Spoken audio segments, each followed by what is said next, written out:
Hey y'all, welcome back to my channel. In today's video, I'm going to be doing another installment of items I sourced for reselling. So I predominantly do my sourcing at Goodwill, I would say like 90% of the time, and then the other 10% is things that I've sourced from picking it up off the street or from buy-sell trade stores like Buffalo Exchange, Crossroads, Deluxe, that sort of thing. So let's get right on into the video. So the things I'm going to be listing are just things that I've bought in chronological order. So the first of which are these Spanx faux leather leggings. So I know Spanx is a really hot seller. You can even think of it at the same tier as Lululemon. I thought I couldn't pass up this offer because I found a pair of faux leather leggings, new with tags, so super stoked to find that, and I got that for $7.99. The next thing I found in that similar trip was this All Saints turtleneck sweater, if you want to call it. And if you guys didn't watch my previous reselling video, I will link it in the card above, but I was stating in that video that one donator that just donated a bunch of luxury designer items, and so I picked up most of them on the last trip, but I happened to still find more All Saints stuff on this trip. It's called the Tierney roll neck dress. It usually comes in two pieces with a slip dress and then the turtleneck over it, but I just found the turtleneck part, and similarly with those other pieces, this donator donated absolutely pristine condition items, so I could not be happier with that. This is not really the time to be selling this sweater because it's the summertime, as we know, but I believe that this is definitely going to be a hot seller come fall time and the winter time. I have had a few offers and eyes watching it, so I don't have any doubts that this won't sell. The next thing that I got, which was the only thing that was not from Goodwill, was this crew neck, this graphic crew neck from this designer called Anderson Ball. So I believe this designer is a very popular one in Asian countries, not necessarily here. This was a very off the cusp, like not typically the stuff that I source, but it was on the clearance rack at the buy-sell trade store that I go to, and it was listed for like 10 bucks or something. And with all my store credit, 10 bucks is essentially $0 in my mind because I rack up a lot of store credit from selling clothes there. So this in my mind was essentially $0 for cost of goods. The main reason why I wanted to take the risk on this was because I saw listings of these crew necks on places like Grailed as well as the RealReal, and being that this was in pristine condition, like I doubt anybody even wore it more than twice, I figured to take the gamble and just try it, so we'll see how that sells. The next item that I picked up was more because I was interested in purchasing it and wearing it, but realistically speaking, I don't think I would actually wear this item quite often. So this next item that I got was this mohair sleeveless sweater. So it is a mohair and acrylic blend. Mohair is a very keyword, like very trendy keyword as of now, especially on selling apps like Depop. People will specifically look up mohair items, and with the whole like knitwear thing getting very trendy with crocheting, knitting, and whatnot, I figured that I can buy this piece whether I don't wear it for myself necessarily. I know for a fact that it'll sell, and I have this listing on places like Depop, Poshmark, and eBay, and all three of the platforms have had attention on this piece. Similar to the other All Saints turtleneck, I don't think it's the season to be selling this, but when it is the season in fall and winter time, I'm so sure and positive that this will sell. The next two items I got on a new rack. So I said this in my last video, but new racks are always places you will find me at. That's my pro tip for all y'all that want to get into thrifting but find it to be very overwhelming, because I get you, I am the same way. So at my local Goodwill, they actually announce when new racks come out, and then they'll just leave the new racks out at the front of the store, and I've heard many like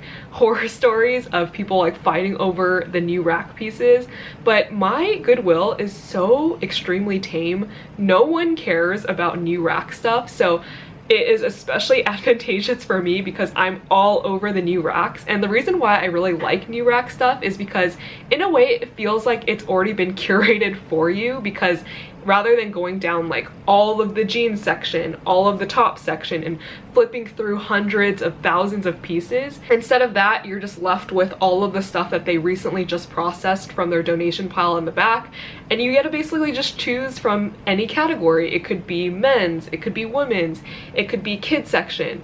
And the reason why I really like that is because I'm typically one to not look through every single rack, and I often don't even really look through a lot of the menswear, but with all the new racks that they process, like I said, they're putting categories and sections from all over, so that's where I'll actually find a lot of the men's pieces that I source. It's because it was already curated for me on the new rack. So I found these Everlane 90s cheeky jeans for $7.99. Everlane jeans I have had experience selling in the past, and they're definitely pieces that people definitely look for, but I do find in my history of selling them that they tend to sit for longer rather than their like silk or cashmere pieces that sell really hot, or their dresses. The jeans I feel like sit a little bit longer. Then the next thing I found, probably from the same donator in that new rack pile, was this, once again, new without tag Lululemon Align. And these Aligns are actually not in stock. They don't sell these Aligns anymore, but I immediately knew, not even from looking at any of the tags or trying to find the Lululemon logo, that these were Lululemon leggings, because I know the feeling of the material of the Align legging. It's a very distinct material that not a lot of other workout wear brands can replicate really well, so just by touch I knew they were Lululemon. And they still have that inside fabric tag still attached, which makes me believe that they probably didn't wear it, or they probably only wore it 1 to 2 times. I can't confirm those things, but all to say they were in very, very, very new condition. The next thing I found was more of a not typical piece that I usually pick up. It was this Guess genuine leather shacket, so shirt jacket, and I picked it up purely off of style and material. This is something that like I think hits the nail on the head for something you sell on Depop. Being that this is a vintage item, Depop favors, or I feel like the crowd on Depop is more into vintage clothing, so I don't put my like Lululemons on Depop.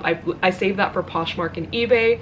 But yeah, this jacket hit all of the style criteria. It felt new, the material was solid, really good quality material, and the style is just timeless. Because this piece is 100% genuine leather, I'm going to try to aim to sell it for $100-ish, but I bought it for $7.99. The next thing that I found to resell is this Burberry striped t-shirt, this crew neck t-shirt. And I was pretty surprised to find this t-shirt because the men's t-shirt section was completely picked over. I bought this shirt for $5.99, and it's just like, it's pretty insane to think that their regular t-shirts at Goodwill are now priced at $5 and above, because I remember when I was shopping at Goodwill just like 2 or 3 years ago, prices were set at like $1.99 for t-shirts. So it's just crazy to see how much they've bumped up the prices. And I actually quickly looked up comps for this shirt or for a similar style of shirt, and people were selling stuff that had like holes all over it, were super worn out, and they were trying to sell it for like 50 bucks.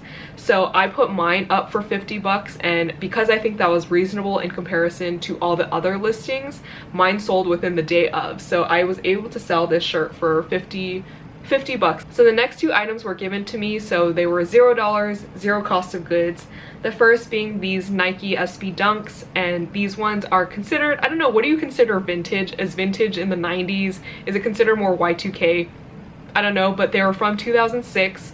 They are in, there's shoes that have seen better days. I would say the integrity of the shoe, so the structure of it, the heel, the bottom sole, all of that looks fine and dandy. It's just that it's become discolored on the sole, so it has that yellowish tint. I'm not expecting to sell these shoes as like how much other people on, like, for example, Grailed would sell it for. I'm expecting a lower return on it, but being that I got these shoes for absolutely free, I am totally okay with any amount that I make off of it.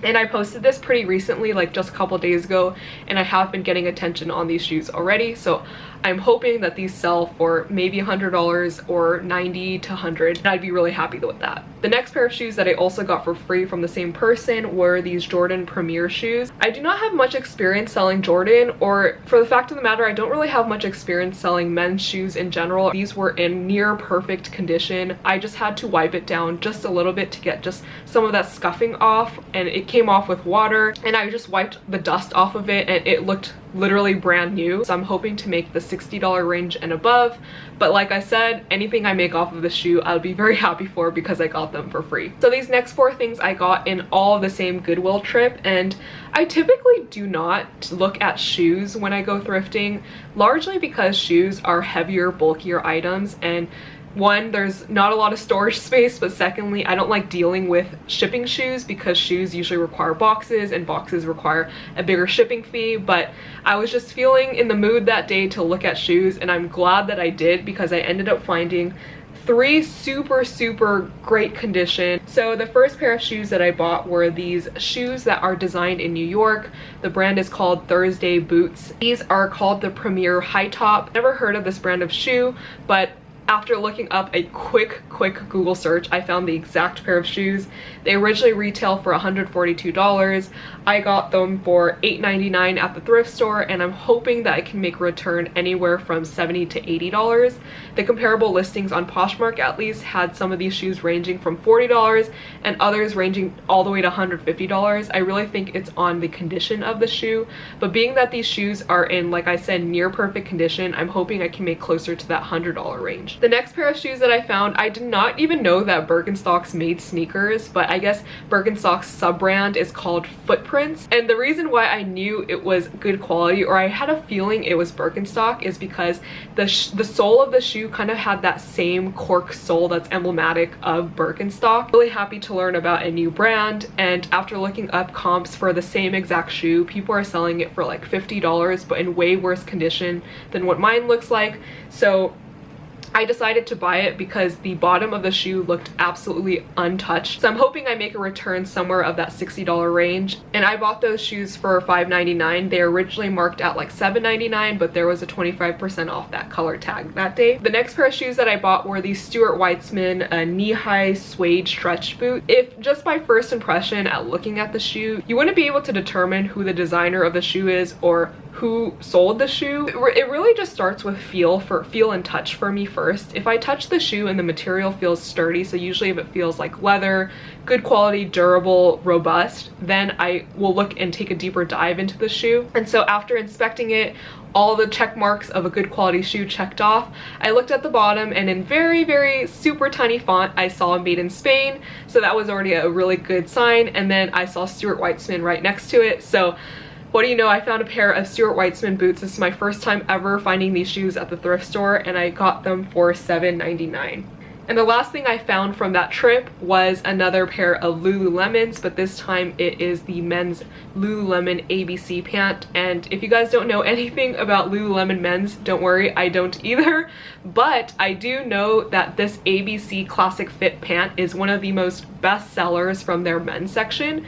So I was super happy to find it. The only thing is that they're a size 38 tall. So it's a pretty outlier size, but of course there's going to be one person that is perfectly fits 38 and is tall, and before you know it's going to be a very quick and fast sell. So I'm expecting to sit on this item for a little bit, but being that it's perfect condition, I am expecting it to sell hopefully for that $50 to $40 range. These last 2 pair of shoes were from home, and I believe that they were given to somebody in my family, but we were cleaning out the garage and we found these shoes, so I'm going to try to sell them because it's no harm to me and it was zero cost of goods. The first pair of shoes that I'm trying to sell are these vintage leather Oxford shoes. And the only reason why I'm really deciding to sell these shoes, otherwise I probably wouldn't, is because Oxfords have been making such an appearance lately. I feel like it's very Y2K, very trendy. A lot of people are wearing Oxfords or your loafers with like frilly white socks. So I tried to just see if I only listed these shoes on Depop because I feel like that's the market for them. And then the next pair of shoes that I bought, which is completely opposite of this classy, structured, very conventional shoe, is a weightlifting pair of shoes. They're from the brand INOV-8. INOV. Oh, Innovate. They're the shoe called the Fast Lift 325. They're a powerlifting or weightlifting shoe, and you can tell from the flat-footed surface as well as the little bit raised heel. But I quickly took a search on eBay to see what this shoe is selling for, and it could sell around that $40 range. It seems to be a hot commodity, I would imagine, because there's many people in that like CrossFit atmosphere, CrossFit community, as well as weightlifting and powerlifting community that are probably looking for these shoes. And especially since athletic shoes are one of those things that I would imagine an athlete goes through so quickly. So I'm making a strong assumption that they probably are always on the look for these shoes. So they're not necessarily looking for new in-box shoes or new condition shoes, but they're just looking for shoes that get the job done. So to quickly summarize, I bought 16 items, and the cost of goods to me that I spent on all of these things totaled to $78.89. So if you do the math, it's $4.93 per item that I spent. I am expecting for all of the projections, once again, these are things that have not entirely sold. I believe that all of these totaled together will project to make somewhere between that $900 to $950 range. So with that said, the average net earnings per good will probably be around that $57 mark. That's the conclusion of the items I sourced for reselling. Please let me know if you guys are interested in these videos. Without further ado, thank you guys so much for watching, and I hope to see you in my next video. Bye-bye!